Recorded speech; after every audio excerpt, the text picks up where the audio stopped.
It is all too common that I see people totally sabotaging their plant-based diet without even realizing it. Let me make this easier for you to stick to. I'll show you how.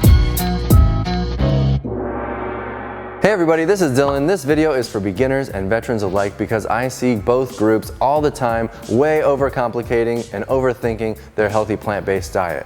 My whole role here on YouTube is to help you to simplify this thing. So many other YouTube channels, almost all of them, not all, but almost all of them are totally overcomplicating this. Even our expert doctors, some of them are focusing way on the wrong things. You can do this very simply, very easily. It is not that hard. It is actually hard. It's just very simple. It's hard at first. It gets really easy with some experience, okay? Trust me. Honestly, the number one way I see people sabotage their healthy plant-based diet is that they have junk food in the house to begin with. There are certain things you've got to eliminate from your diet. We eat from these first 3 food groups. Here's our calorie density chart. This video isn't meant to be about calorie density, but you can learn more if you want to click this link and watch our calorie density video or other videos about weight loss. But we focus on these 3 main food groups: whole, natural, non-starchy vegetables, all of the variety of textures and color and flavor. But the bulk of our calories come from the third column here. That would be the whole natural starches like potatoes, legumes, and whole grains. Health doesn't come from what you're adding to your diet, it comes from what you're taking away. And then when you take away all of that junk and all of those excess calories, you're gonna find that you need to fill up on the healthy foods. And when you do that, health just happens. So get that stuff out of the house. If I have a bag of kettle chips in my house, I will eat it from start to finish that day, no questions asked. Vegan ice cream, oh, that's gone. Maybe a couple episodes of TV it might take, whatever it is, it'll be gone. So don't put it in the house. If you've got a significant other that eats junk and you don't, it's going to be really hard. You've got to find ways to get the access to those unhealthy foods totally gone, out of reach. You cannot get them. Nobody has the willpower that it takes to avoid things that are just a few steps away in the pantry. The next thing I see people doing is getting stuck in what I call the beginner's dilemma. There are a lot of concepts here. I could spend 2 hours talking just about the beginner's dilemma and all the things that beginners do when they're first starting out on a plant-based diet, because they're trying to keep things sort of normal to them, what they're used to. So for example, this could be going to the store and reading a bunch of labels. There shouldn't even really be a need for reading labels because you should be making your own food from scratch.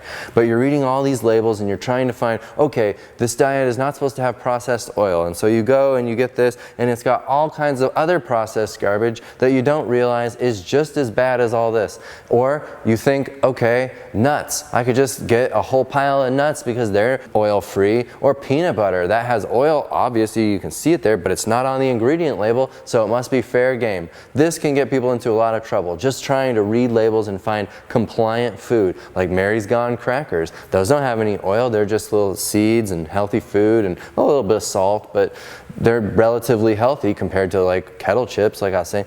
So they think, okay, I can just get 10 boxes of Mary's Gone crackers and some oil-free hummus and I'll be good to go. No, that's gonna be really hard to stick to. It'll throw you off because it's also expensive. You're not gonna eat that day in, day out. So what happens when you run out of that kind of food? You've gotta make your own food and keep it really simple. So reading labels and just looking for compliance is one of the little traps that I see beginners get stuck in all the time. Or trying to veganize food that they've been used to eating. There are so many unhealthy recipes and trying to make a healthy version of them can be fun from time to time. You wanna have that nostalgic feeling and some of those familiar flavors. There's nothing wrong with that. But trying to build an entire menu of food that you're going to eat throughout the week based on these plant-basified recipes from your childhood is very problematic for people. You need to ditch all that, find some new recipes and some new ways of eating, and maybe just once in a while you have some fun recreating grandma's whatever. You are not here to become a chef. You are not here to become a specimen of absolute perfection. Just live your life, enjoy it, remove the complexity, and you'll be able to stick to this much more easily. That is the beginner's dilemma. There's so much more I could talk about. I'll do it in depth sometime, but these are the core concepts I think that you need to focus on so that you're not getting stuck in this trap.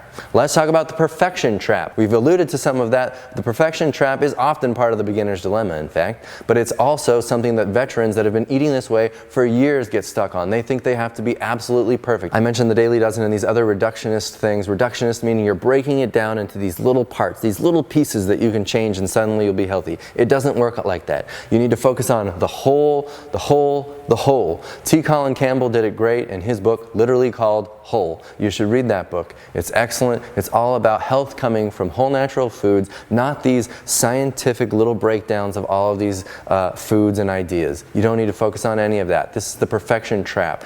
This is what people get stuck on most often. G-BOMBS is another one. That's Dr. Furman's acronym. If you're living your life on acronyms, then you're not doing it right, in my opinion. Some people can sustain this because they have the perfect personalities for doing these really hard things every single day, but most of us cannot. It's great to know what the acronyms mean. Greens, beans, onions, mushrooms, berries, these are great foods that you should definitely include in a healthy whole plant food diet, but if you're focusing on them religiously, like you've got to get them at every meal, then that's where I see people get stuck. They fall off. They say, this is too hard. I'm going back to eating garbage. And it's unfortunate. It breaks my heart every time I see it, but it's very common. Other parts of the perfection trap would include calorie counting. People think they've got to count calories at every meal. It's okay if you're just getting started and you want to like do a little bit of calorie counting just to understand because you come from this calorie counting world, but it should just be like a transition thing maybe. For most people, you shouldn't do it at all. I'm just talking to the people that are stuck on calorie counting. It's okay if you want to do like a little bit of calorie counting just to familiarize yourself with these new meals that you're eating compared to your old ones. No big deal, but get rid of the calorie counting as soon as you can,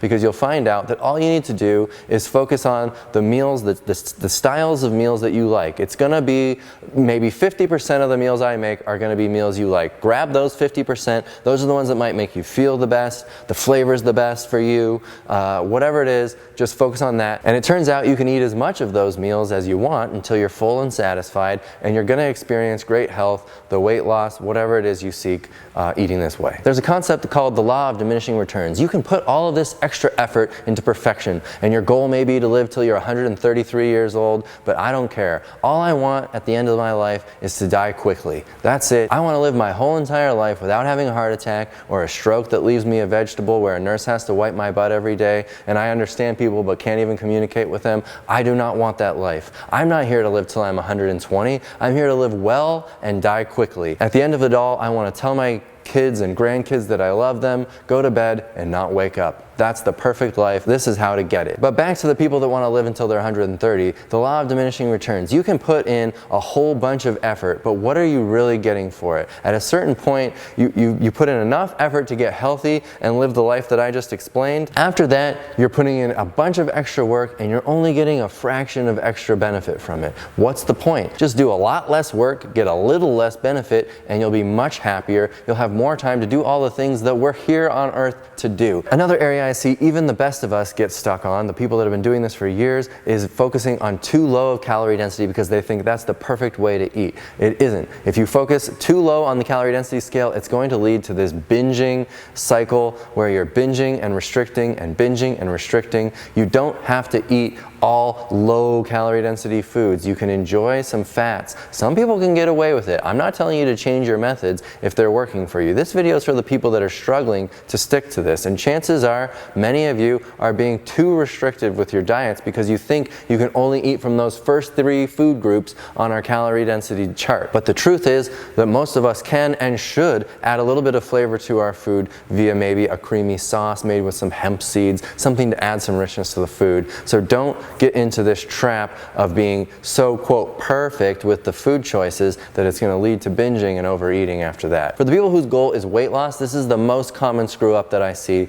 is people trying to get their weight loss to happen way too quickly and in way too perfect of foods. And then boom, you hit your goal, you celebrate, you go out that night and you have a big restaurant meal, and then boom, you're back in the binge cycle, and it is really hard to get out until all of a sudden your body looks like it used to and you feel enough shame that you want to try again. It's just not the way. Focus on creating sustainable systems in your life rather than relying on your willpower. And try a 1-month challenge. You can download it on our website here. A 1-month challenge is a great way to form some healthy habits that become easy over time because you've done them enough time that you've got the wisdom and experience to make it really super simple. Okay? Take the complexity out of your plant-based diet and you'll be able to stick to it. Watch all the videos I mentioned right here. Thanks for watching this one. We'll see you on the next video. Bye.